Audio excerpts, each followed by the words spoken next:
Hello and welcome. स्वागत है आप सभी का हमारे शो में जिसका नाम है वास्तु विजडम। यहाँ पर हम डिस्कस करते हैं वास्तु विजडम के बारे में, which is not just vastu science. हम बातें करेंगे कुछ ऐसी चीजों के बारे में जिन्हें हम डे टू डे लाइफ में इग्नोर कर देते हैं because of lack of knowledge. बहुत से लोगों को तो वास्तु साइंस के बारे में भी कोई नॉलेज नहीं है। इस शो के माध्यम से हम आप तक वास्तु साइंस के बारे में सही जानकारी पहुंचाएंगे और उसके साथ साथ इसकी एप्लीकेशंस के फायदे भी जाने जाएं। तो आइए बात करते हैं गिरेंद्र भारती जी से, जो कि एक बहुत ही फेमस वास्तु विजडम क्रिएटर है। गिरेंद्र जी, स्वागत है आपका हमारे शो में। नमस्कार। गिरेंद्र जी, जीरो से स्टार्ट करेंगे बिकॉज हमारी जो जनता है वो शायद वास्तु शास्त्र के बारे में भी ठीक से नहीं जानती है। क्या वाकई में ये एक साइंस है या सिर्फ एक कॉन्सेप्ट है जो पुराने टाइम से चला आ रहा है? आप बताइए, वास्तु शास्त्र क्या है? ये एक माध्यम है और बहुत अच्छा माध्यम है। मैं बहुत सी जो टेक्निक्स हैं, जो विद्याएं हैं, उनको जानता हूं, लेकिन वास्तु को सबसे ऊपर इसलिए रखता हूं क्योंकि ये एक ऐसी टेक्निक है जिसको अगर हमने किसी के घर के अंदर अप्लाई कर दिया, उसके घर में अगर 4 या 6 लोग रहते हैं और सिर्फ एक आदमी वास्तु को मानता है और बाकी लोग नहीं भी मानते, तो भी घर के रेक्टिफाई होने के बाद उन सब की लाइफ में पॉजिटिव इफेक्ट आता ही है। तो that is the beauty of vastu. क्योंकि अगर मैं आपको कोई एस्ट्रोलॉजिकल रेमेडीज बताऊं या मैं आपको मेडिटेशन सिखाऊं या मैं आपको कोई हीलिंग थेरेपी दूं, तो जब तक आप नहीं करेंगे आप पे असर नहीं आएगा।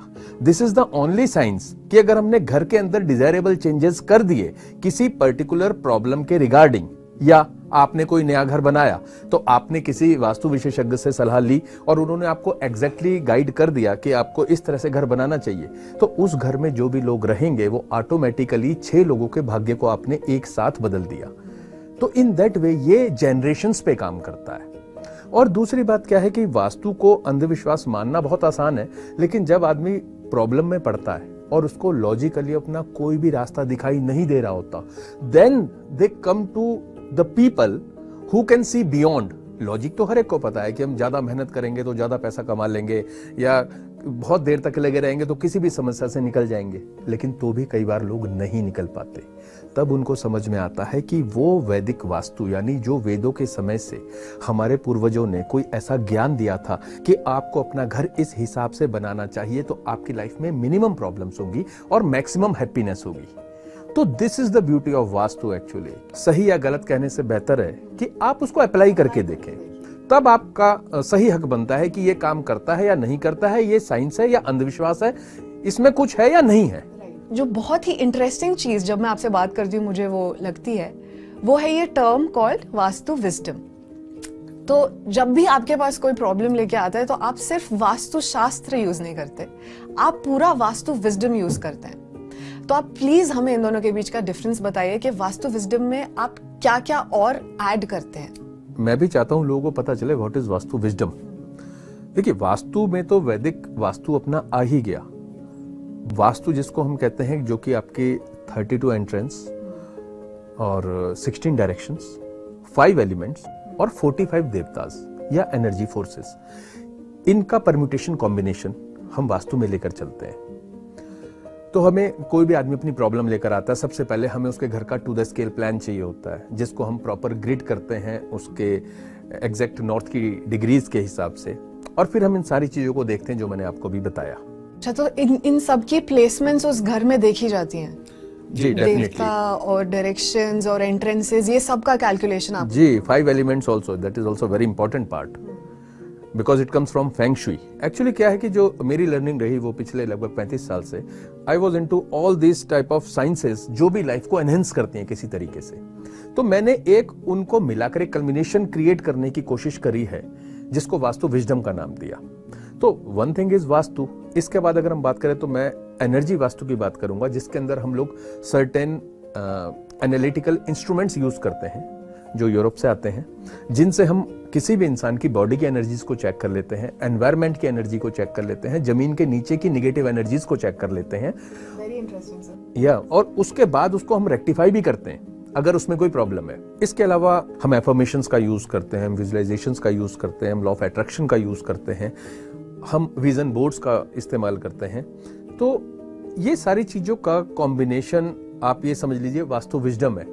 और हम कोई भी ऐसी चीज नहीं है दुनिया की, और ये सबसे बड़ी बात है, ऑन गोइंग है, क्योंकि if I am learning all the time new things, तो I keep on giving it to my clients, क्योंकि मेरा हमेशा से मानना है कि इंसान को इससे कोई मतलब नहीं कि मैं कौन सी टेक्निक यूज कर रहा हूं, उनको अपनी प्रॉब्लम, कोई आदमी मेरे पास आता है वो बीमार है, उसको एक ही चीज चाहिए कि वो किस तरह से ठीक हो जाए।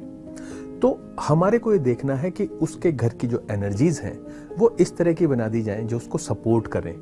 उसके घर में जो वास्तु के वो डायरेक्शंस हैं जो हेल्थ और इम्यूनिटी को सपोर्ट करते हैं, उसके अंदर अगर कोई इम्बैलेंस है तो हम उसको ठीक कर देते हैं। होरोस्कोपिकली अगर उसके चार्ट में कोई ऐसा प्लैनेट है जो उसको हेल्थ वाइज प्रॉब्लम दे रहा है तो हम उसका रेमेडीज कर देते हैं। इसी तरह से हमें उसे कुछ पॉजिटिव एफर्मेशंस देनी है, कुछ ऐसे विजुअलाइजेशंस देने हैं। In all you combine all these techniques, तो आप देखते हैं कि एक बहुत बड़ी पावर आपके पास आ जाती है। पूरा पैकेज है जिसके बाद आप सोच सकते हैं कि मेरी लाइफ एक तरफ जानी शुरू होगी जो एक पॉजिटिव वे है। I try to give people कि एक ऐसी लाइफ जहां पर वो कह सके कि पा लिया जो पाने जैसा था, उससे कम में I am not happy for my clients. तो वो तो आपको एक लाइफ लॉन्ग डिसिप्लिन देना पड़ेगा जो हम वास्तु विजडम के सहारे कोशिश करते हैं देने की। आपके हिसाब से ये पूरा पैकेज है जो कि एक्चुअली है, बिकॉज आपने सही कहा, जो सिर्फ वास्तु शास्त्र प्रैक्टिस करेंगे वो शायद एस्ट्रोलॉजी में जो ड्रॉबैक्स होंगे उन्हें नहीं जान पाएंगे। सिमिलरली जो सिर्फ एस्ट्रोलॉजी पढ़ेंगे वो नहीं जान पाएंगे कि रेकी के हिसाब से कोई चीज अगर हमें एडवर्सली इफेक्ट करिए। मेरा यही कहना है, मेरे से अक्सर लोग कहते हैं कि सर मैं तो वास्तु में बिलीव नहीं करता। तो मेरा उनसे जवाब होता है, बड़ा अजीब सा जवाब होता है, तो भगवान करे आप जिंदगी में कभी वास्तु पे बिलीव ना करो। क्यों? और आप ऐसे ही खुशी खुशी अपनी जिंदगी पूरी कर लो, क्योंकि अगर आप वास्तु में बिलीव करोगे उस कंडीशन में करोगे जब आपकी बहुत बुरी हालत हो रखी होगी कोई बहुत बड़ी प्रॉब्लम आई भी होगी। तो इसलिए देखिए, समझदार घोड़ा वो होता है जो दूसरे को चाबुक खाते देखकर खुद संभल के सीधा चलना शुरू कर देता है। तो हमें वैसा ही बिहेव करना चाहिए कि बजाय इसके कि हमारे ऊपर प्रॉब्लम आए उसके बाद हम लोग अपने आप को चेंज करें, बेस्ट है कि हम प्रॉब्लम आने ही ना दें। आपको जानकर हैरानी होगी कि आप जिस जगह पर भी रहते हैं 90 डेज के अंदर आपकी बॉडी की एनर्जी उस जगह की एनर्जी के साथ रेजोनेट करने लगती है। तो अगर आप किसी नेगेटिव जगह पे जाकर रहते हैं तो 90 डेज में आपकी बॉडी की एनर्जी ऑटोमेटिकली नेगेटिव होने वाली है, वो आपको पता भी नहीं है। आप तो मैक्सिमम क्या करेंगे, आप वास्तु देखेंगे, डायरेक्शंस देख लेंगे, लेकिन जो चीजें उससे कहीं गहरी हैं तो उसका जो एनालिसिस और रेक्टिफिकेशन है वो एक पार्ट हो गया। इसके बाद हम बात करते हैं एस्ट्रोलॉजी की, जो बहुत डीपली कनेक्टेड है वास्तु के साथ में। जनरली लोग इसको यूज नहीं करते, लेकिन अगर आप किसी इंडिविजुअल प्रॉब्लम को देखने जाते हैं तो ये बहुत इंपॉर्टेंट हो जाता है कि उसका जो होरोस्कोप है वो उसके घर के वास्तु के साथ किस तरह से अलाइन है। This is what we do. तो हम एस्ट्रोलॉजिकली भी आप देखिए कि 12 हाउसेस, 12 साइंस, 9 प्लैनेट्स एंड 27 नक्षत्रास, इनका परम्यूटेशन कॉम्बिनेशन, वो जो मैंने आपको पहले बताया था, वास्तु की वो सारी चीजें कि 32 एंट्रेंस, 16 डायरेक्शंस, 5 एलिमेंट्स और 45 देवताज, इसके साथ इसका कॉम्बिनेशन देखा जाता है। जैसे वास्तु के हिसाब से सिंपल सी बात है, लोग कहते हैं साउथ में बेडरूम होना चाहिए, बहुत अच्छी बात है, लेकिन अगर किसी का मार्स या मंगल ग्रह उसके होरोस्कोप में निगेटिव प्लेसमेंट में है तो हम उसको कभी भी साउथ का बेडरूम नहीं देते। तो दैट वे ये बहुत इंडिविजुअल इशू हो जाते हैं और बहुत ज्यादा प्रिसाइजली काम करता है। करेक्ट। इसके अलावा एस्ट्रोलॉजी के साथ हम यूज करते हैं न्यूमेरोलॉजी को, क्योंकि जो डेट ऑफ बर्थ आपकी होती है उसके जो नंबर्स हैं हम उनको यूज करते हैं आपके फेवरेबल कलर्स, आपके लकी टाइमिंग, आपको क्या रेट्स कोट करने चाहिए, किस डायरेक्शन में बैठना चाहिए, किस डायरेक्शन में आपको सेफ रखनी चाहिए, दैट सॉर्ट ऑफ थिंग्स, वो सारी चीजें हम आपकी न्यूमरोलॉजिकल नंबर्स से निकालते हैं। फिर हम ग्राफोलॉजी का यूज करते हैं, द आर्ट ऑफ राइटिंग। उसमें क्या है कि जो आपके नंबर्स आते हैं इनको हम यूज करते हैं आपके सिग्नेचर्स के अंदर। यहां तक देखा गया है कि अगर कोई आदमी डिप्रेशन में है, आप उसके सिर्फ सिग्नेचर ठीक करा दीजिए और उसको 30 दिन के लिए बोल दीजिए कि डेली ये सिग्नेचर करता रहे 30 टाइम्स, तो यू विल सी कि 1 महीने के अंदर वो बंदा डिप्रेशन से बाहर हो जाएगा। इतना ज्यादा इंपैक्ट होता है। इसके अलावा जितनी भी हीलिंग थेरेपीज हैं या माइंड कंट्रोल टेक्निक्स हैं, that all we try to use. जैसे एक इजिप्शियन कारतूश करके टेक्निक है जिसके अंदर 25 सिंबल्स हैं इजिप्ट के, और उन सारे सिंबल्स को हम लोग वो डिफरेंट प्रॉब्लम्स के लिए डिफरेंट सिंबल्स हैं, उन सिंबल्स को इनिशिएट कर दिया जाता है रेकी इनिशिएशन की तरह किसी आदमी की बॉडी में। इट टेक्स हार्डली 10 मिनट्स और आपको सिर्फ दिन में 1.5 मिनट उसको मेडिटेट करना होता है उस सिंबल के ऊपर और आपको अपने पास रखना होता है और आपकी लाइफ में वो चेंजेस आने शुरू हो जाते हैं। और आपको जान के हैरानी होगी, आज तक मैंने जिन जिनको वो सिंबल्स दिए हैं 100% रिजल्ट्स हैं। अगर कोई आदमी डिप्रेशन में है, किसी आदमी को डर लगता है, किसी को लगता है कि उसके ऊपर कोई ब्लैक मैजिक हो गया है, तो it works like a very big strength for a person या प्रोटेक्शन यू कैन से। तो गिरेंद्र जी, आपसे बात करने में बहुत मजा आया, बहुत कुछ सीखने के लिए मिला और मैं ये उम्मीद करती हूँ कि हमारी जो ऑडियंस के मन में सवाल या डाउट्स होंगे वो हमने काफी हद तक क्लियर कर दिए होंगे। तो वास्तु कोई मिथ या कोई कॉन्सेप्ट नहीं है, ये एक साइंस है जो हमें एक हेल्दी और पीसफुल लाइफ जीने में मदद करता है। मैं अपने ऑडियंस से ये भी कहना चाहती हूँ कि हमारे आने वाले एपिसोड्स में हम गिरेंद्र जी से ऐसे बहुत से टॉपिक्स पर डिस्कशन करना चाहते हैं और इसके साथ साथ हमारी ये कोशिश रहेगी कि हम हमारी ऑडियंस के क्वेश्चंस को भी एड्रेस करें और उसके सॉल्यूशंस भी दे पाए।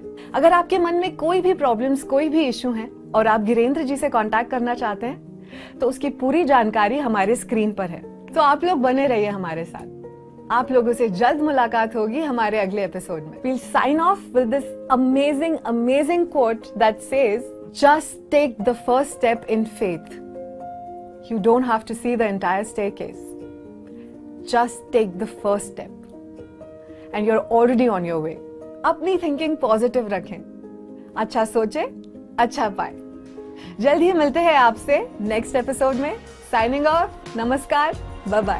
वास्तु विजडम, एक ऐसा शो जो सुलझाएगा आपकी वास्तु संबंधित समस्याएं, सुलझेंगे आपके जीवन से जुड़े कई अनसुलझे सवाल भी। मिलिए मशहूर वास्तुकार और वास्तु विजडम रचयिता गिरेंद्र भारती जी से और सुलझाइए वास्तु संबंधित सभी समस्याएं।